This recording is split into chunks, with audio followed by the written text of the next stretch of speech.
the season was over, we would have all traded our left manscape in to say the Celtics. That's a free plug for our sponsor. Thank you. Yeah, Garber 20. We'd have traded our left manhood in for to say that the Boston Celtics were in the finals. Nobody looked in the beginning of the year. I said, boy, if they can get to the finals, that's a fantastic year. Well, they got to the finals, and then we still weren't satisfied because we felt like they could got to the NBA finals and had a chance to win the championship. So we're spoiled as fans here with the Boston Celtics. So let's just get it and put it on the table. You have a good team.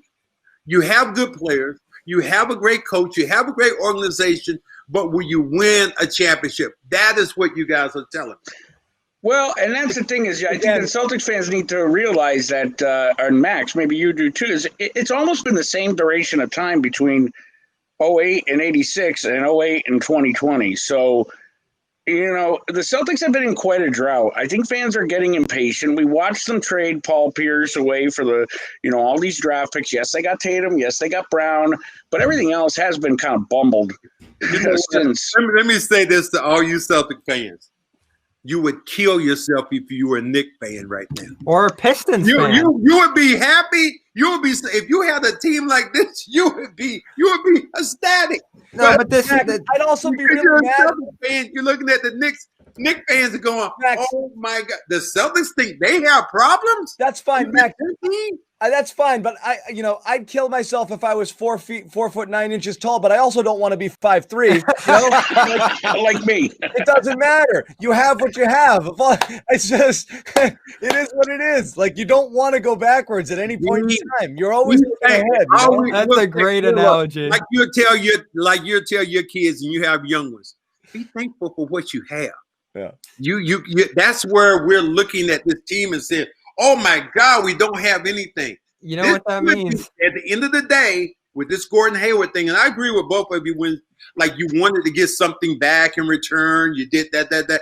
Let's let the process go. Let's see if this opens up other avenues right now for Brown and for Tatum to become even better players because they're going to get more opportunities. But Max, that was all possible while also trading Hayward to receive something else. So again, all of that could have happened, which is you remove the wing, you give more minutes and shots to those guys, which is something you want to do anyway, and you build and you supplement in other places that might be able to lift the team as a whole up. You make the wholes, greater than the sum of the parts, instead of just saying, again, you go back to that team with Kyrie and with Gordon and with Al, and you're looking at all this talent, but it didn't work on paper. You actually needed to subtract to make everybody else better. Kyrie leaving, Marcus leaving, made people better around the Marcus Morris because it emboldened them, it empowered them to open up their games, but they're there already. Let me Tatum is not there yet. Guys, this then. What happens, and somebody had this on the screen and they took my thunder, what happens if you get a guy like Serge Ibaka? Yeah, I was thinking it too. I'm all in on Serge Ibaka. Now you got $8 million and whatever else money you got. Can you go get a Serge Ibaka? How would he fit in with your team now if you're able to get him? He'd be a better version of Millsap, who we're talking about right now. Toscano will be thrilled. He loves Ibaka. I love Ibaka. There'll be serious competition for him, though, and I think Toronto will want to keep him now that they've kept Van Fleet. But they left Toronto. You're looking at $9 and $10 million here. That's what you can afford, and that's something, John. But you were saying Ibaka's getting 20. I don't think he's not getting 20 million. No. Yeah. Yeah. Do you sign Ibaka for 2 years at that $9 million? I would absolutely if you would take it. I like him no matter what. Yeah, I agree. And he's one of those guys they need in the playoffs. Guys, we're going on forward before we find out what the finished product is. Let's see what the finished product is. We're just like, oh my God, this is it. No, it's not it. No, it is, but it's not going to be much different than this, unless you got one card to play here. Okay, you move Marcus, which Celtics fans are loath to do because again, I'm not saying do it. These are the options you have, or you ship Kemba if somebody wants him in an attempt to get younger. don't think you saying can do now. that either. I think you keep both now. You've I think lost you too have to. much. But I'm saying if you want options, that's what you've got. I'm not saying it's the right choice. That's it, though. That's your only choice. Or you just run it. We run it with what you have, and you make little. You can do. And you hope that you find your Tices and your Baineses. You know, those guys are $5 million, $6 million contributors who can help lift you up and make it, get you into the 4 seed again and have you have a chance to. And again, if you have another year of Tatum and Brown development, you never know where you get to there. But there's no big moves coming. Guys, something drastic. Guys, he played 52 games last year. How many games did the NBA season have last year? 78? 72. Okay, he missed 20 games. Like, this dude, 18, I think he played, what did he play the year before? I mean, let's just back it up. He was an Iron Man for a while. He When? was Iron Man. Charlotte. 18, he played 72 games. 17, we were there. He played 1 game. Iron Man for Charlotte. So Hayward. I'm talking about Hayward. And the thing that you make a mention of, which sometimes is true, is once you get hurt, it's easy to get hurt. That's it. You know what scares me right now? What scares me is if Danny tries to do something drastic right now and tries to make a play at Harden. Oh, I don't want James Harden. Look at Max's face.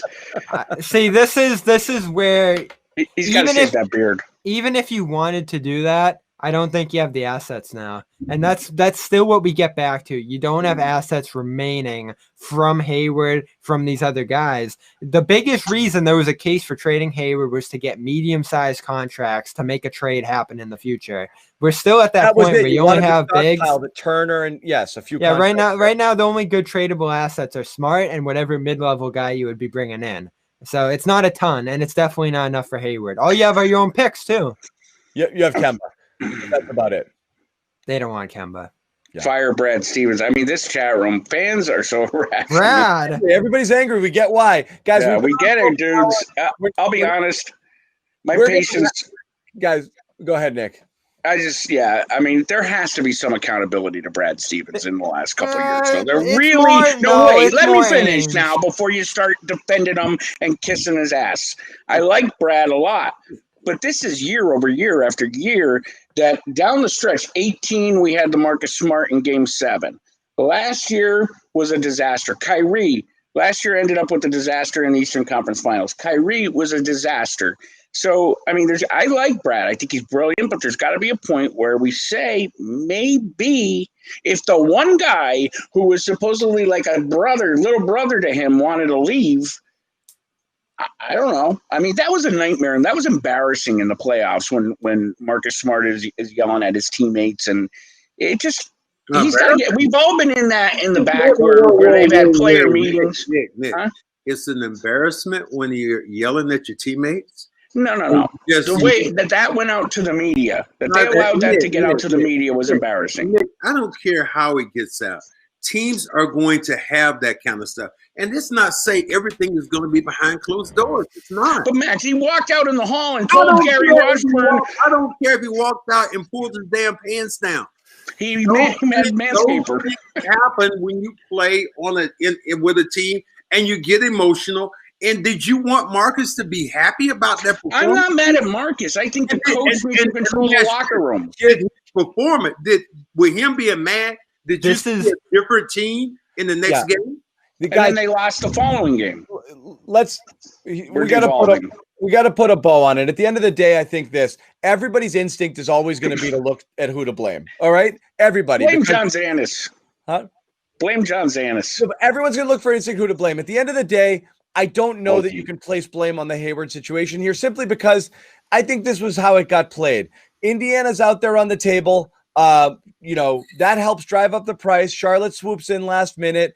Jordan's like, all right, if it's going to take this to get it done, that's what it's going to take. And he does it and he's gone. If you're Danny, you're left holding the bag on a few unfortunate situations here. And you wonder what he could have done potentially to stave it off in advance. The answer is, I don't know. I don't know if anything. That's the thing. It just is the reality. The reality is, though, that it sucks. And that's what everybody's mad about.